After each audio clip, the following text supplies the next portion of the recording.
Bismillah ar-Rahman ar-Rahim.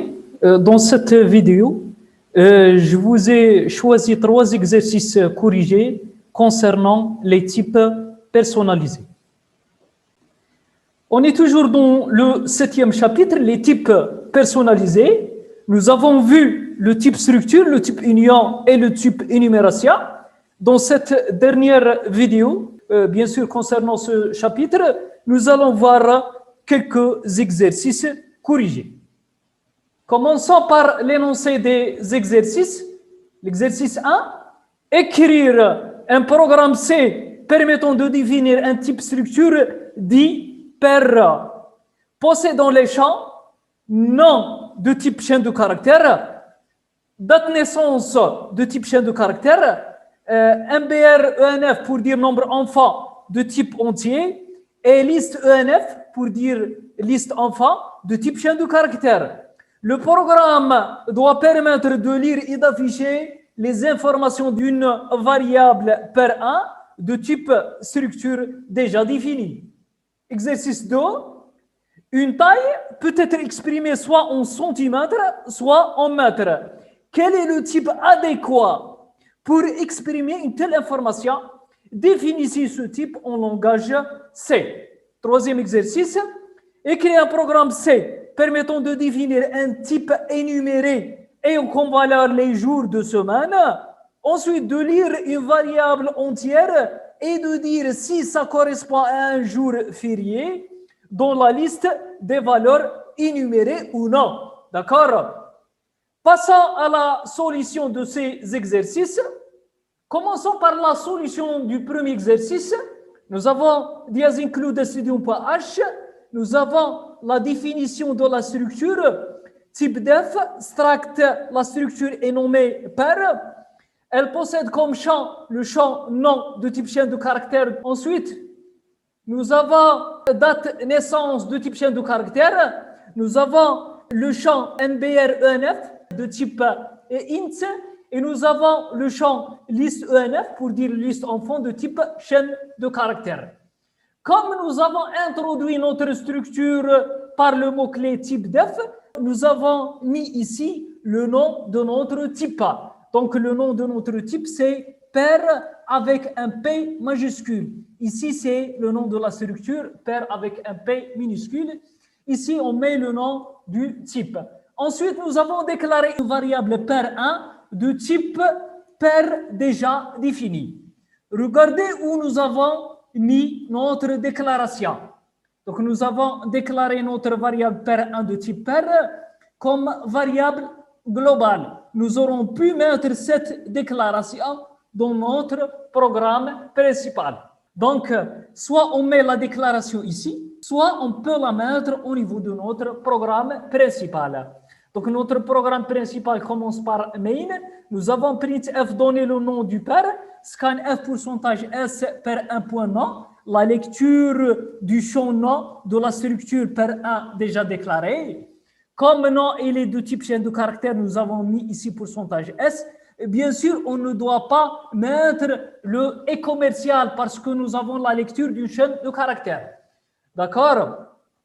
Nous avons ensuite printf donné la date naissance du père, scanf pourcentage s per 1 point date naissance, la lecture du deuxième champ. Ensuite, nous avons donné le nombre d'enfants du père, scanf pourcentage d et commercial per 1 point MBR9, nombre enfants, la lecture du troisième champ.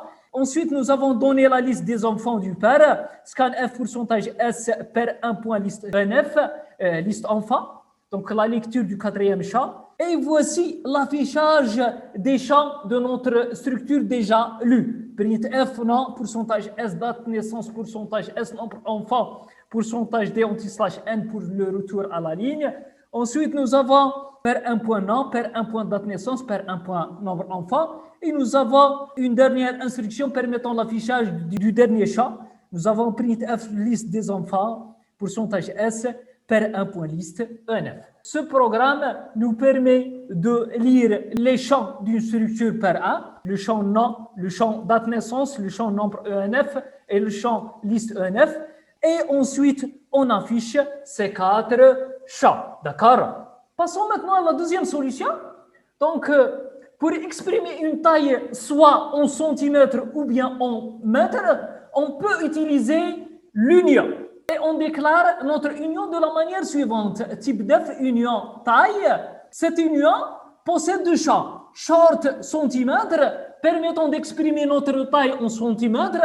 Et le deuxième champ, float, mètre, permettant d'exprimer notre taille en mètres. Accolade fermante et taille avec un T majuscule, point virgule, parce que nous avons introduit ou bien nous avons défini notre union par type def. Donc, on met le nom de notre type après l'accolade fermante, avant le point virgule, et on peut utiliser cet identificateur pour la déclaration des variables de type union taille. D'accord? Bien sûr, si on déclare une variable, par exemple taille x, je peux exprimer cette taille en centimètres comme suit. X point centimètre reçoit ça. Je peux mettre aussi x point mètre reçoit 1. D'accord? Soit j'exprime la taille en centimètres et je mets x point centimètre reçoit ça, ou bien je peux mettre x point mètre reçoit 1. D'accord? Bien sûr, si ces deux instructions existent dans le même programme, donc cette valeur 1 va écraser, c'est-à-dire qu'elle va prendre la place de la valeur 100. D'accord? Passons maintenant à la troisième solution. Le programme C est écrit comme suit. Dias includes string.h. Nous avons notre type énumération défini comme suit. Type def, enum, jour avec un J minuscule. Ensuite, nous avons accolade ouvrante, samedi, dimanche, lundi, mardi, mercredi, jeudi, vendredi, accolade fermante. Et le nom de notre type, jour avec un J majuscule, point virgule. Je vous rappelle que les valeurs d'un type énumération sont des identificateurs. Chaque identificateur correspond à un nombre entier ou bien une valeur entière. 0, 1, 2, 3, 4, 5 et 6. Nous avons notre programme principal et nous avons déclaré une variable num de type énumération jour. Nous avons mis jour num. Je vous rappelle qu'une variable de type énumération se comporte de la même manière qu'une variable de type entier. C'est-à-dire qu'une variable de type énumération, elle peut être lue à partir du clavier, elle peut être écrite ou affichée sur l'écran, elle peut exister dans une comparaison, dans une boucle pour, dans une instruction switch et ainsi de suite. Donc nous avons l'instruction puts permettant de nous afficher le message entrer un nombre de jours entre 0 et 6. Nous avons scanf pourcentage d i commercial num. Donc nous avons utilisé la variable num de type énumération comme s'il s'agit d'une variable entière. D'accord? Donc l'utilisateur va introduire une valeur entière. D'accord? Et nous avons l'instruction ou bien la structure conditionnelle if num égale à samedi, or num égale à vendredi, printf c'est un jour férié, else printf ce n'est pas un jour férié. Par exemple, si l'utilisateur introduit à ce niveau, par exemple, la valeur 0, donc nous avons si 0 égale à samedi, la comparaison entre une valeur entière et une valeur de type énumération, elle est possible. Donc 0 égale à samedi, vrai ou n'importe quoi, c'est un vrai. Donc dans cette structure conditionnelle composée, nous avons la condition vraie. Donc on exécute le premier bloc. Donc ce programme va nous afficher c'est un jour férié parce que le 0 correspond à samedi. Si l'utilisateur introduit une valeur, par exemple 2, remarquez que le 2 correspond à lundi. Donc 2 égale à samedi, c'est faux. 2 égale à vendredi, c'est faux. Faux, c'est un faux. Donc dans cette structure conditionnelle composée, nous avons la condition est fausse. Donc c'est le deuxième bloc qui va s'exécuter. Donc ce programme pour 2 va nous afficher ce n'est pas un jour férié. D'accord? Si l'utilisateur donne 6 correspond à vendredi. Donc nous avons 6 égale à samedi, faux. 6 égale à vendredi, vrai ou faux, c'est un vrai.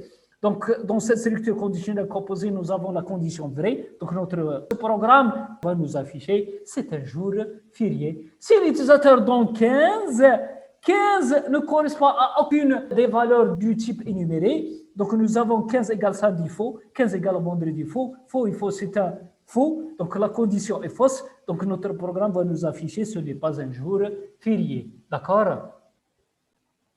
Donc, c'était quelques exercices sur les types personnalisés. La prochaine fois, Inch'Allah, nous allons entamer le 8e chapitre, les fichiers. À la prochaine, Inch'Allah.